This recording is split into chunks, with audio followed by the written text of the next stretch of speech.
areas, but like these both Matt Gaetz and Hegseth would be real wrecking balls thrown into these institutions. Kash Patel, yeah. And if you're going to take on the man at that level, you got to be squeaky clean. Mm-hmm. These guys aren't squeaky clean probably today. Well, Brett Kavanaugh was squeaky clean. Well, Brett Kavanaugh's squeaky clean. Also, he's not a wrecking ball. He's not taking on anything. Yeah. He's just a servant of the Republican Party like apparatus for 20, 30 years. I agree, but I think your point is actually really important, which is that. And also, he got through. I think it's really important because these Trump nominees, like, if you want to upend the Department of Justice, the FBI, and the Pentagon, nominating Pete Hegseth and Matt Gaetz right away, you know that there's such easy targets, and you know that, let's say, hypothetically, even though I think this is probably true, there are people inside the Pentagon and their allies in the press who are really eager to discredit any nominee that is going to dramatically shake up the department. They will go to any length to stop you from being confirmed. So not only should you be squeaky clean, you shouldn't be Matt Gaetz. It's so obvious. Or somebody who is, in Pete Hegseth's case, he's admitted to drinking too much. He's admitted, we know that he has slept around with all kinds of different women. So it's a... And the thing with the mother's amazing. Like that, and that's what, she, in her email that was published, which is wild that like a mother's email to her son is now part of the conversation. Yep. She refers to him as like a serial abuser of women. Mm-hmm. People read kind of violence into that. She doesn't say that in the email. What she's really talking about is emotional abuse and relentless cheating and denigration and just treating women terribly.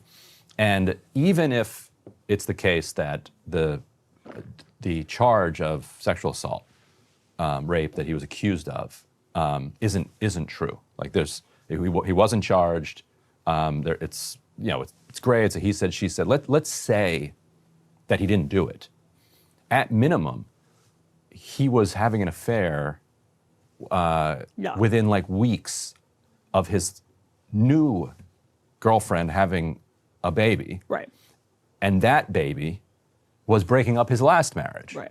Like just Hillary Clinton's description of deplorable would fit that situation. Yes, although she probably wouldn't use it that way because it would be uncomfortable for her own husband. Would. Yes, right. And once you're in the category of being compared to Bill Clinton, not good. Then you're like, you've kind of lost. And again, we're not saying everybody's got to be a choir boy, but you got to do a little better than this, guys. Well, and if you're gonna try to take on, like if you are going to toe the line and just do what you're being asked by the powers that be, then you can actually probably get away with all of this stuff. The problem is you're going to take on the man. Right. You gotta be a little bit more stitched up. Well, I think you and I both know the problem is that if you are somebody who actually wants to radically transform a department like the Pentagon, you're probably going to be a little crazy, right? Like that takes a crazy person to say, I want to go into the Pentagon and upend it and fire people and threaten contracts, multi-billion-dollar contracts. Like it's very difficult. Ron DeSantis, and this is why I think the story is particularly interesting, it's a similar dilemma that Trump had with Attorney General. Pam Bondi is a lobbyist for major corporations, Qatar.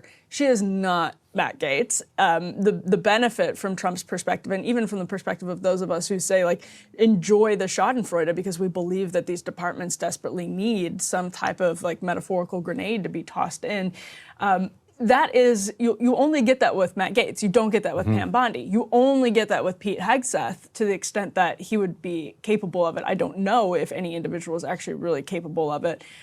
You don't get that with Ron DeSantis. Right. But a revolutionary does not have to be reckless. Now, you're right. This is interesting. You're right that the personality type that produces a revolutionary is often somebody who has reckless tendencies. But your buddy Steve Bannon is always talking about Lenin. Lenin and the Vanguard. And he does love he loves talking about Lenin. Go read some Lenin and talk about revolutionary discipline. Like, these cadres need more revolutionary discipline. Go read some Mao. Like, you think that any of those revolutionaries would be tolerating this level of indiscipline when they actually believe that their revolution is is so important that it is going to save humanity. Like if you believe it, then you can zip it up at a conference when your wife is like just had a baby 6 weeks ago. Come on. So I take it you're in the Come on, revolutionaries. Lenin didn't have syphilis camp. That's no. Come on. But no, I mean I think that's all completely true. It's just, and like if you look at, for example, Bernie Sanders, somebody who on the right, like let's say what is the revolutionary comparison to Bernie Sanders on the right? I mean, on the right, people who have gone full MAGA and are true, like quote unquote revolutionaries in the sense that they want to throw the metaphorical grenade into all of these departments. Look at Ted Cruz. Ted Cruz is more of a Ron DeSantis, though. Right. Well, now Donald Trump, not exactly the most disciplined revolutionary. But never drinks or touches drugs to that point. He does the raping and the pillaging, but yeah. I mean, it's just hard to. It's not an easy thing because you tend to be pretty eccentric if you are from that camp. But still, it is, no excuse. I do want to. Mao would not tolerate any of this. Mao would not tolerate any of this, and as somebody who's looking at the FBI and saying, "What the this is disgusting." You can't. It's incredibly frustrating to see like somebody like Matt Gaetz put in the nomination position to oversee the DOJ. And the validation for my theory looks to be Kash Patel. Like he seems like personally, as far as we know, buttoned up.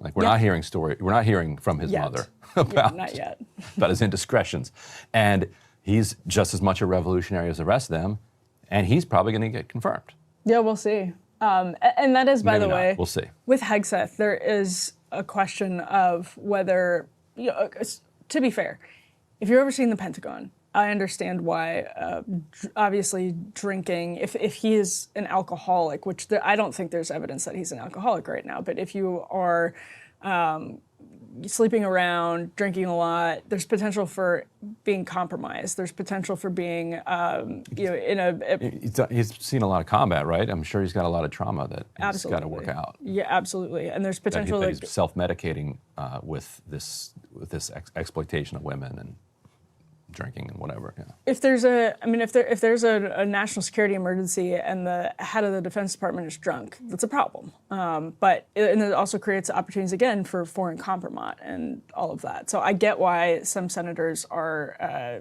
Joni Ernst, for example, have been given But they're pause. probably just seizing it because they really don't want him in there. But it's an excuse. He'd be a hand grenade thrown into the Pentagon. Yeah, I think it becomes an excuse for all of the lobbyists tripping in your ear about how bad this is and how dangerous it is. If too much drinking disqualified you from a position of power in Washington, we'd be an anarchist system. There'd be nobody in power. Yes, the people who leaked to NBC News and honestly saying that they suspected he was hungover at Fox and Friends, it was like, how is NBC News publishing this? Yeah.